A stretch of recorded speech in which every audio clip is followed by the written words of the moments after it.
এবারে ইন্ডাস্ট্রির গাফিলতি প্রকাশ্যে আনলেন বিদ্যা বালান। বড় বাজেটের ছবি আর তারকার সমাগম মানেই যে বক্স অফিসে ছবি সফল এমন নয়। বেশ কিছু এই ধরনের ছবি বাণিজ্যিক ক্ষেত্রে মুখ থুবড়ে পড়ে প্রমাণ করে দিয়েছে এই সূত্র সবসময় কার্যকরী নাও হতে পারে। সম্প্রতি বিদ্যা বালানকে এই প্রসঙ্গে ভারতীয় গণমাধ্যমের সাংবাদিকরা প্রশ্ন করলে তিনি জানান, ছবির প্রেক্ষাপট এবং নির্মাণের উপর বিষয়টি নির্ভর করছে। তার কথায়, সব ছবিকে এই গোত্রে ফেলে দিলে ঠিক হবে না। আমরা এটা কখনোই বলতে পারি না যে তারকা খচিত ছবি মানেই বক্স অফিসে অসফল। এমন অনেক ছবি রয়েছে একাধিক বড় তারকা থাকা সত্ত্বেও ছবি সফল।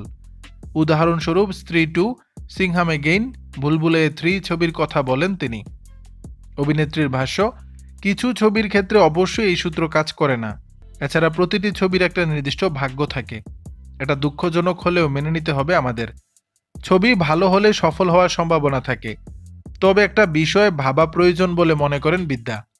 কিছু ছবি আদতেই ভালো, কিন্তু ছবি বিতরণের ক্ষেত্রে গাফিলতি থেকে যায়, ফলে বেশি সংখ্যক দর্শকের কাছে পৌঁছাতে পারে না ছবিটি। শুধু তাই নয়, বর্তমানে পুরনো ছবি পুনরায় প্রেক্ষাগৃহে মুক্তি পাওয়ার চল শুরু হয়েছে। এই প্রসঙ্গেও বিদ্যা বলেন, আমার মনে হয় এই উদ্যোগ ভালোই, মানুষদের ফের প্রেক্ষাগৃহমুখী করে তুলছে। এমনিতেই আমাদের প্রেক্ষাগৃহে ছবি দেখার অভ্যাস চলে গেছে।